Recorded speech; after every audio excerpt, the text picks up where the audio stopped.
Definisi eksternalisasi. Eksternalisasi adalah proses mengubah pengetahuan, ide, atau konsep internal menjadi bentuk yang dapat diungkapkan atau dibagikan secara eksternal, seperti dalam bentuk dokumentasi, diskusi, atau media lainnya.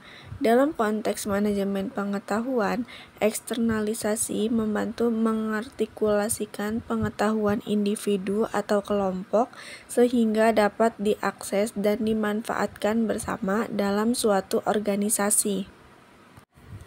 Tujuan eksternalisasi.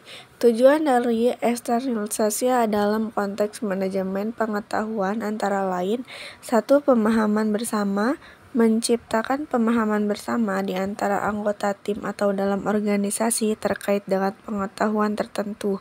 2. Kolaborasi yang lebih baik, meningkatkan kolaborasi antar anggota tim atau departemen dengan menghadirkan pengetahuan internal ke dalam ruang yang dapat diakses bersama.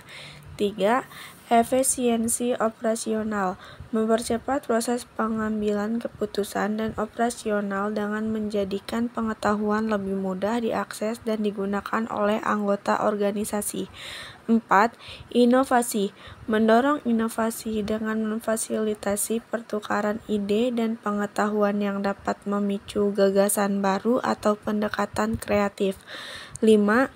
Pembelajaran organisasi, membangun dan meningkatkan basis pengetahuan organisasi, mendukung pembelajaran berkelanjutan, dan mengurangi risiko kehilangan pengetahuan kunci saat anggota tim pergi atau berpindah peran.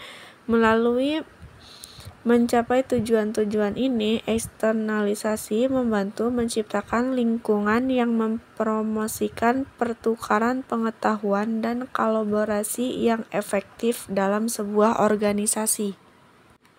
Metode eksternalisasi.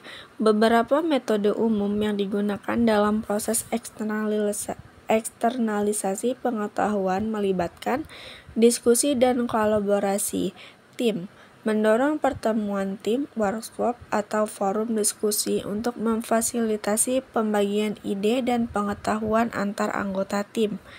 Dokumentasi tertulis, membuat dokumen, laporan, atau panduan yang merinci pengetahuan internal agar dapat diakses dan dipahami oleh orang lain dalam organisasi. Presentasi atau pelatihan, menggunakan presentasi atau sesi pelatihan untuk secara verbal mengkomunikasikan pengetahuan kepada kelompok atau individu. Mentoring atau pembimbingan, mendorong praktik mentoring atau pembimbingan di antara anggota tim untuk mentransfer pengetahuan dari individu yang berpengalaman yang ke kurang berpengalaman. Pemanfaatan teknologi, memanfaatkan platform kolaborasi, sistem manajemen pengetahuan, atau alat komunikasi digital untuk membuat dan mendistribusikan konten pengetahuan. Cerita atau kasus penggunaan, menggunakan cerita atau kasus penggunaan sebagai alat naratif untuk menjelaskan dan merinci pengalaman pengetahuan tertentu. Penggunaan metode ini dapat bervariasi tergantung pada konteks organisasi, jenis pengetahuan yang akan dieksternalisasi, dan preferensi tim. Kombinasi beberapa metode seringkali memberikan pendekatan yang paling efektif. Pentingnya pengetahuan bersama. Pentingnya pengetahuan bersama dalam suatu organisasi melibatkan sejumlah manfaat yang dapat memperkuat kinerja dan berkelanjutan.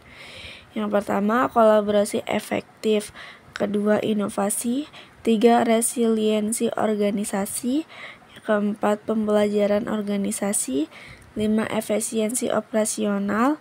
6, peningkatan kinerja. Dengan demikian, pengetahuan bersama bukan hanya mengenai kepemilikan bersama, tetapi juga tentang memanfaatkan dan mengoptimalkan pengetahuan kolektif untuk mencapai hasil yang lebih baik.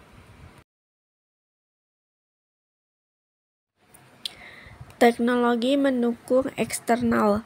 Beberapa teknologi pendukung eksternalisasi pengetahuan yang dapat digunakan oleh organisasi termasuk platform kolaborasi. Menggunakan platform kolaborasi seperti Microsoft Teams, Slack, atau Asana untuk memfasilitasi diskusi, berbagai file, dan bekerja sama dalam proyek.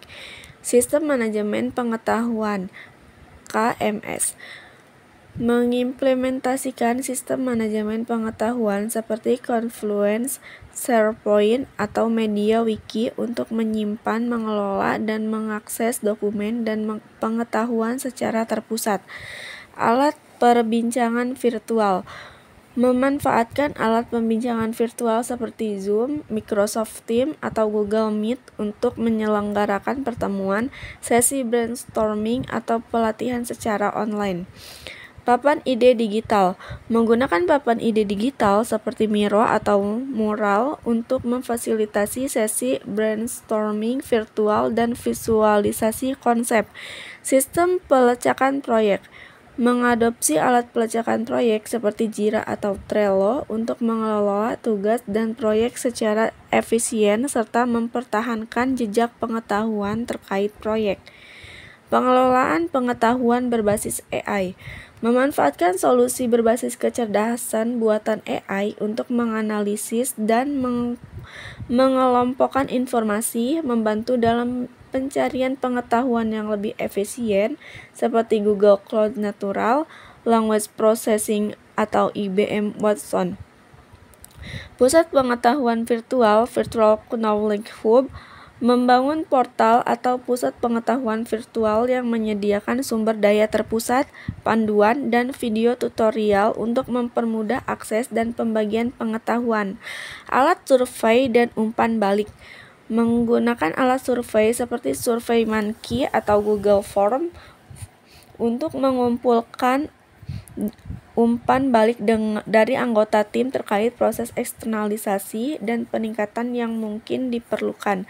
Dengan memadukan teknologi ini, organisasi dapat menciptakan lingkungan yang mendukung efektivitas eksternalisasi pengetahuan dan kolaborasi yang lebih baik di seluruh tim dan departemen.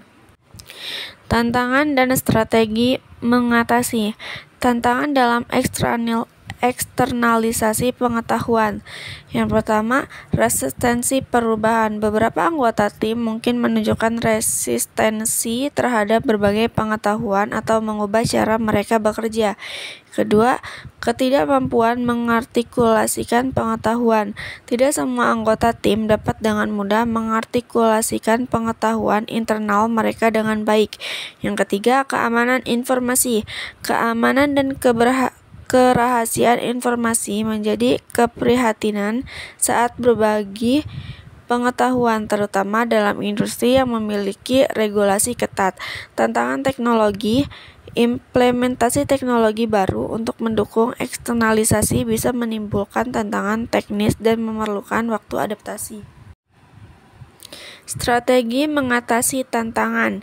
Yang pertama, sosialisasi dan pelibatan tim. Kedua, pelatihan keterampilan komunikasi. Ketiga, kebijakan keamanan yang jelas. 4, pendekatan bertahap dalam implementasi teknologi. 5, pengakuan dan penghargaan. 6, penanganan konflik dan kepentingan. Manfaat eksternalisasi pengetahuan. 1. Inovasi yang ditingkatkan. 2. Pemahaman bersama. 3. Kolaborasi yang lebih baik. 4. Efisiensi operasional. 5. Pembelajaran organisasi. 6. Peningkatan kinerja individu.